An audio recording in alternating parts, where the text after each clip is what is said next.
So hello guys, কী অবস্থা সবার? সবাই কেমন আছেন? তো আজকে চলে আসলাম হরিণ চড়াতে। তো হরিণ চড়াতে এটাতে খ্রিস্টানের একটা গির্জা, তো এটা দেখতে চলে আসলাম। তো কোনোদিন আসি নাই, তো আমরা এখন বর্তমানে খালি ঢুকলাম। তো উপরের দিকে যাব, দেখি। এইটা নাকি অনেক সুন্দর এলাকাটা। এগুলো হচ্ছে গারোদের ঘর। তো গারোরা আর বাগানের মানুষ যারা, তারা নাকি একসাথে বসবাস করে, একসাথে চলাচল করে।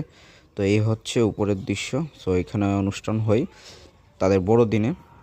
এটা সম্ভবত স্কুল নাকি জানি না। তো এগুলো সব বন্ধ, যেহেতু মানুষজন নাই এখানে। তো অনুষ্ঠান হলে পরে মানুষ আসে।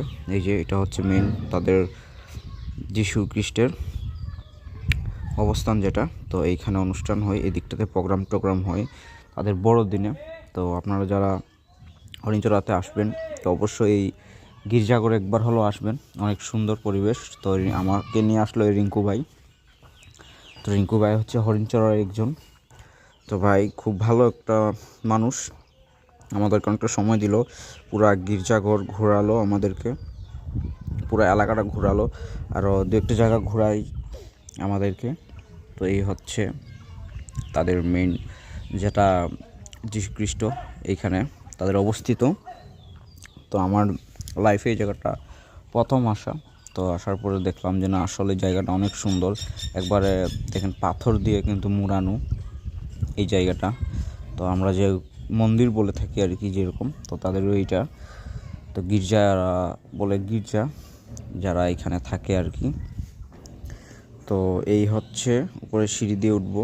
তো একটা জিনিস লক্ষ্য করলাম যে এইগুলো অনেক ছোটো ছোটো আকারের ছবি বা পাথরের তৈরি করা কিছু জিনিস আছে। তো এইগুলো হচ্ছে নাকি যে যীশুখ্রিস্টের জন্ম, মৃত্যু বা যে যে ঘটনাগুলো ঘটে আর কি, এগুলো প্রত্যেকটা মানে স্মৃতি হিসাবে তারা এখানে রেখেছে, যাতে মানুষ আসলে বুঝতে পারে, দেখতে পারে যে আসলে কোনটা কী। আমরাও ঘুরে ঘুরে দেখলাম আর রিঙ্কু ভাইকে জিজ্ঞাসা করলাম। তো রিঙ্কু ভাই যতটুকু জানে উদ্দেশ্য বললো আমাদেরকে, আর বাকিটা আমরা ঘুরে ঘুরে দেখছি। সব আশেপাশে দেখছি ওইদিকে তার বেড়ার নিচে আবার মানুষের ঘর বাড়ি আছে। তো ওগুলো সব গারোর ঘর। তো আমরা অনেক উঁচুতে চলে আসছি। তো এখান থেকে আসলে নিচের আবহাওয়াটা একবারে খুব সুন্দর। তো আরও উপরে যাব, আর এখানে প্রচুর পরিমাণে বাতাস। অবশ্যই আপনারা একদিন হলো আসবেন, ঘুরবেন। তো এইটা হচ্ছে ক্রুশ বলে নাকি, আমি যতটুকু জানি আর কি। তো এই জায়গায় দাঁড়ালে পরে মনটা একবার ফ্রেশ হয়ে যায়, কারণ এই জায়গার যে ওয়েদার, বাতাস আপনাকে অবশ্যই আপনার মনকে একবারে ফ্রেশ করে দিবে। তো এই জায়গাটা ঘুরে দেখলাম, আর ওই দিকটা অনেক দূর দেখাচ্ছে। আর এই দিক থেকে দেখলে একবারে সবগুলো নিচু, মানে আমরাই সর্বোচ্চ উপরে আছি এরকম মনে হচ্ছে। তো আপনারা অবশ্যই আসবেন, এই জায়গাটাতে ঘুরবেন। তো এই যে হচ্ছে রিঙ্কু ভাই অনেক ভালো মনের মানুষ। ও না থাকলে আজকে হয়তো বা এই জায়গাগুলো দেখতে পারতাম না। আরও কয়েকটা জায়গা রয়েছে, কিন্তু ওই জায়গাগুলো ঘুরতে পারি নাই, সময় আমাদের খুব শর্ট ছিল যেহেতু। তো তার কারণে এই দুই একটা জায়গা ঘোরা। এই জায়গাটা আর ঝাউ গাছের ভিডিও তো অবশ্যই আপনারা দেখেছেন, ঝাউ গাছ ঘুরলাম।